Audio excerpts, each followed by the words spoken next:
ರಾಮಯ್ಯ ಈ ಹೆಸರು ಯಾರಿಗೆ ಗೊತ್ತಿಲ್ಲ ಹೇಳಿ. ಇವರ ಹೆಸರು ಇಡೀ ರಾಜ್ಯಕ್ಕೆ ಚಿರಪರಿಚಿತ. ಅದರಲ್ಲಿ ಇವರ ಆಸ್ಪತ್ರೆ ಮತ್ತು ಶಿಕ್ಷಣ ಸಂಸ್ಥೆಗಳು ಫುಲ್ ಫೇಮಸ್ ಆಗಿದೆ. ಎಂಎಸ್ ರಾಮಯ್ಯ ಅವರ ಜನ್ಮ ಶತಮಾನೋತ್ಸವವನ್ನು ಅದ್ದೂರಿಯಾಗಿ ಆಚರಿಸಲು ಎಂಎಸ್ ರಾಮಯ್ಯ ಸಂಸ್ಥೆ ತಯಾರಿ ನಡೆಸ್ತಾ ಇದೆ.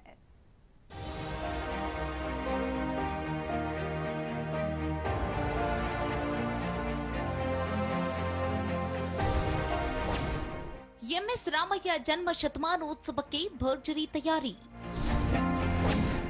ಮಾರ್ಚ್ 1ರಂದು ನಡೆಯಲಿದೆ ಅದ್ಧೂರಿ ಕಾರ್ಯಕ್ರಮ. ಎಂಎಸ್ ರಾಮಯ್ಯ ಈ ಹೆಸರು ಯಾರಿಗೆ ಗೊತ್ತಿಲ್ಲ ಹೇಳಿ. ಬೆಂಗಳೂರಿನಲ್ಲಿ ಎಂಎಸ್ ರಾಮಯ್ಯ ಆಸ್ಪತ್ರೆ ಹಾಗೂ ಶಿಕ್ಷಣ ಸಂಸ್ಥೆಗಳು ಹೆಸರುವಾಸಿಯಾಗಿದೆ. ಇವರ ಸಾಧನೆ ಇಡೀ ರಾಜ್ಯವೇ ಕೊಂಡಾಡುತ್ತೆ. ಇವರು ಶಿಕ್ಷಣ ಕ್ಷೇತ್ರದಲ್ಲಿ ಹಾಗೂ ಆರೋಗ್ಯ ಕ್ಷೇತ್ರದಲ್ಲಿ ಮತ್ತು ಸಮಾಜಕ್ಕೆ ಮಾಡಿರುವ ಒಳ್ಳೆಯ ಕೆಲಸ ದೇಶದ ಗಮನ ಸೆಳೆದಿದೆ. ಇನ್ನು ಎಂಎಸ್ ರಾಮಯ್ಯ ಅವರ ಆಸ್ಪತ್ರೆ ಕೋವಿಡ್ ವೇಳೆ ಜನರಿಗೆ ವಿಶೇಷವಾಗಿ ಸೇವೆ ನೀಡಿದೆ. ಕೋವಿಡ್ ವ್ಯಾಕ್ಸಿನೇಷನ್ ಹಾಗೂ 10,000ಕ್ಕೂ ಹೆಚ್ಚು ಜನರಿಗೆ ಕೊರೋನಾ ವೇಳೆ ಚಿಕಿತ್ಸೆ ನೀಡಿದ್ದಾರೆ. ಸರ್ಕಾರದ ಜೊತೆಗೂಡಿ ಜನರಿಗೆ ಜನಸ್ನೇಹಿಯಾಗಿ ಚಿಕಿತ್ಸೆ ನೀಡಿದೆ. ಇಂತಹ ವ್ಯಕ್ತಿಯ ಜನ್ಮ ಶತಮಾನೋತ್ಸವ ಆಚರಿಸಲು ಎಂಎಸ್ ರಾಮಯ್ಯ ಸಂಸ್ಥೆ ಸಜ್ಜಾಗಿದೆ. ರಾಮಯ್ಯ ಫ್ಯಾಮಿಲಿ ಏನಿದೆ ಎಲ್ಲರಿಗೂ ಕೂಡ ಇದು ನಾವು ಇರ್ತಕ್ಕಂಥವ್ರು ನಮ್ಮ ಒಂದು ಅವರಿಗೆ ಕೃತಜ್ಞತೆಯನ್ನು ಸಲ್ಲಿಸಬೇಕು, ನಾವು ಹೇಳಬೇಕು ಅಂತಕ್ಕಂಥದ್ದು ಎಲ್ಲರೂ ಒಂದು ಕುತೂಹಲ ಭಾರಿ ಇದೆ. ಅದರಿಂದಾಗಿ ನಾವು ಇವತ್ತಿನ ದಿವಸ ನಾವು ಇದನ್ನು ಆಚರಣೆ ಮಾಡ್ತಾ ಇದ್ದೇವೆ.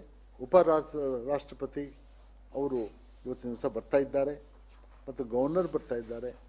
ಎಂಎಸ್ ರಾಮಯ್ಯ ಅವರು 1922ನೇ ಇಸ್ವಿಯಲ್ಲಿ ಜನಿಸಿದ್ರು. ರಾಮಯ್ಯ ಅವರು ಮಾಡಿದ ಸಮಾಜ ಸೇವೆ ಜನರ ಮನಸ್ಸಲ್ಲಿ ಅಚ್ಚಳಿಯದೆ ಉಳಿದಿದೆ. ಆಗಿನ ಕಾಲದಲ್ಲೇ ರಾಜ್ಯದ ಉನ್ನತ ಇಂಜಿನಿಯರ್ ಆಗಿದ್ದರು. ಶರಾವತಿ, ಲಿಂಗನಮಕ್ಕಿ, ಮಳಗಿ ಪ್ರಾಜೆಕ್ಟ್ಗಳಲ್ಲಿ ಕಾರ್ಯನಿರ್ವಹಿಸಿದ್ರು. ಅಷ್ಟೇ ಅಲ್ಲ, ಶಿಕ್ಷಣ ಸಂಸ್ಥೆಗಳನ್ನ ಕೂಡ ನಡೆಸಿ ಹೆಸರುವಾಸಿಯಾಗಿದ್ರು. ಪ್ರಸ್ತುತ ಈ ಶಿಕ್ಷಣ ಸಂಸ್ಥೆಯಲ್ಲಿ 20,000ಕ್ಕೂ ಹೆಚ್ಚು ಜನರು ವಿವಿಧ ಡಿಪಾರ್ಟ್ಮೆಂಟ್ಗಳಲ್ಲಿ ಓದುತ್ತಿದ್ದಾರೆ. ಈ ಬಾರಿ ರಾಮಯ್ಯ ಅವರ ಜನ್ಮ ಶತಮಾನೋತ್ಸವ ಆಚರಿಸಲು ಅವರ ಸಂಸ್ಥೆ ಸಜ್ಜಾಗಿದೆ. ಮಾರ್ಚ್ 1 ಎಂಎಸ್ ರಾಮಯ್ಯ ಆಸ್ಪತ್ರೆ ಆವರಣದಲ್ಲಿ ಅದ್ಧೂರಿ ಕಾರ್ಯಕ್ರಮ ನಡೆಯಲಿದೆ. ಕಾರ್ಯಕ್ರಮಕ್ಕೆ ರಾಷ್ಟ್ರಪತಿ ಜಗದೀಪ್ ಧನ್ಕರ್, ರಾಜ್ಯಪಾಲ ಥಾವರ್ಚಂದ್ ಗೆಹ್ಲೋಟ್, ಕೇಂದ್ರ ಸಂಸದೀಯ ವ್ಯವಹಾರಗಳ ಸಚಿವ ಪ್ರಹ್ಲಾದ್ ಜೋಶಿ, ಸಿಎಂ ಬೊಮ್ಮಾಯಿ ಸೇರಿದಂತೆ ಹಲವರು ಭಾಗಿಯಾಗಲಿದ್ದಾರೆ. ನಾವು ಸಂತೋಷವಾಗಿ ಈ ಒಂದು ಶತಮಾನೋತ್ಸವವನ್ನು ಆಚರಣೆ ಮಾಡ್ತಾ ಇದ್ದೇವೆ.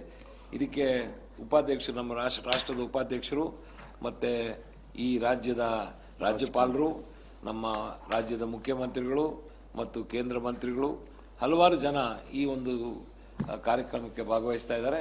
ಅದಕ್ಕೆ ನಾನು ತಮ್ಮೆಲ್ಲರ ಒಂದು ಪ್ರೋತ್ಸಾಹನ ನಾವು ಬಯಸ್ತಾ ಇದ್ದೇವೆ. ಯಾಕೆಂದರೆ ಇದು ಹೆಚ್ಚು ಜನಕ್ಕೆ ತಿಳ್ಕೋಬೇಕಾಗ್ತದೆ ಜನರು. ಸಮಾಜ ಸೇವೆ ಮೂಲಕ ಹೆಸರುವಾಸಿಯಾಗಿದ್ದ ಎಂಎಸ್ ರಾಮಯ್ಯ ಅವರ ಜನ್ಮ ಶತಮಾನೋತ್ಸವ ಆಚರಿಸಲು ರಾಮಯ್ಯ ಸಂಸ್ಥೆ ತಯಾರಿ ನಡೆಸ್ತಾ ಇದೆ. ಎಂಎಸ್ ರಾಮಯ್ಯ ಅವರ ಆದರ್ಶ ಎಲ್ಲರಿಗೂ ಮಾದರಿಯಾಗಿದೆ. Vinod M Kamatar, metro bureau, BTV news, Bengaluru.